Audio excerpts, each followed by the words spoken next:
Welcome to this explainer. Today, we're going to decode the massive planetary chain reaction that creates monsoon wind patterns. It is absolutely one of the most powerful and life-sustaining weather systems on Earth.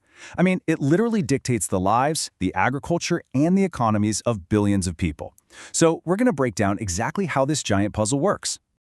But right off the bat, let's dive into a bit of a scientific mystery. You'd probably think that with all our modern meteorology and the massive amounts of funding poured into Earth science, we'd have weather completely figured out by now, right? Well, surprisingly, the exact mechanism of the monsoon still baffles scientists today. It's just so incredibly complex that we are still trying to pin down all its shifting variables. So here is our roadmap for piecing together the atmospheric puzzle pieces we do know. We'll be covering the Great Monsoon Mystery, heat, pressure, and wind, the Tibetan heat engine, jet streams in the sky, and finally, global weather disruptors. Let's jump right into part 1, the Great Monsoon Mystery. It's a scientific puzzle that still baffles meteorologists. Let's start with the basics. When we hear the word monsoon, most of us immediately just picture pouring rain, right? But the core of a monsoon is actually a massive seasonal reversal of wind directions between land and sea. In fact, the term itself comes from the Arabic word mosim, or the Malayalam word monsoon, and both of those simply mean season. The whole system is so complex that scientists really have to rely on observing specific atmospheric triggers rather than pointing to just one single cause.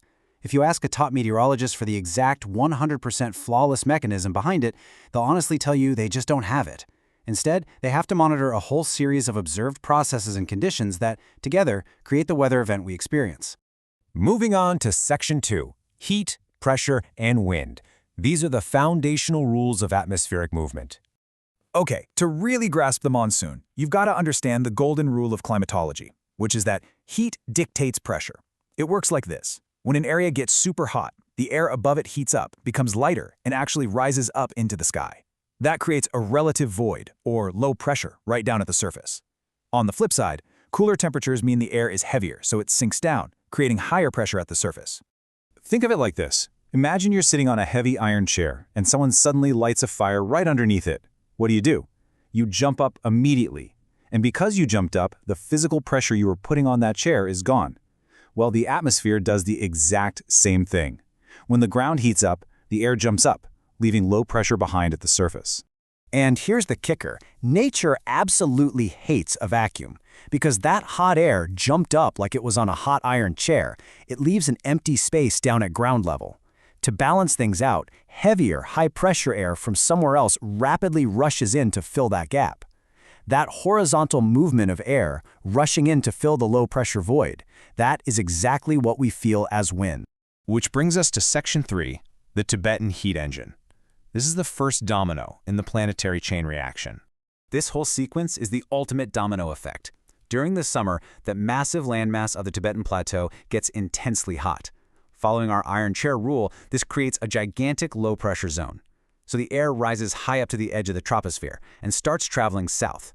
Thousands of kilometers later, near the Mascarene Basin off the coast of Madagascar, that air finally cools off and sinks back down, creating a massive high-pressure zone.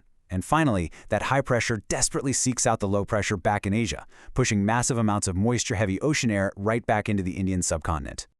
Now for Section 4, jet streams in the sky. The fast-moving upper winds that accelerate the monsoon. While all that ground-level exchange is happening, there's a completely different highway of winds moving high above our heads. We call these jet streams. They're basically very fast-moving upper atmospheric winds that meander in a narrow path for thousands of kilometers. They sit way up in the atmosphere, but their shifts completely dictate the weather we end up experiencing on the ground. For the monsoon to really kick off, these permanent and temporary jet streams have to align perfectly. It's kind of like an engine turbocharger. First, the permanent subtropical westerly jet stream has to shift northward past the Himalayas just to clear the way. Once that happens, a temporary jet stream called the tropical easterly jet stream forms in the upper atmosphere. Its sudden appearance is basically the starting gun for the monsoon's outburst.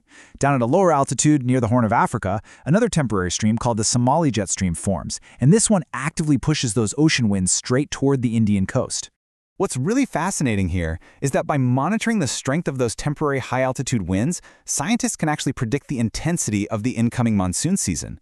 If the tropical easterly and Somali jet streams are incredibly strong, they act like a massive vacuum pulling those moisture-laden winds across the ocean.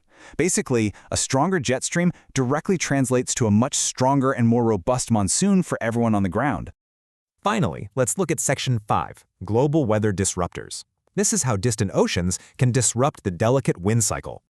Unfortunately, this delicate planetary domino effect can be easily hijacked.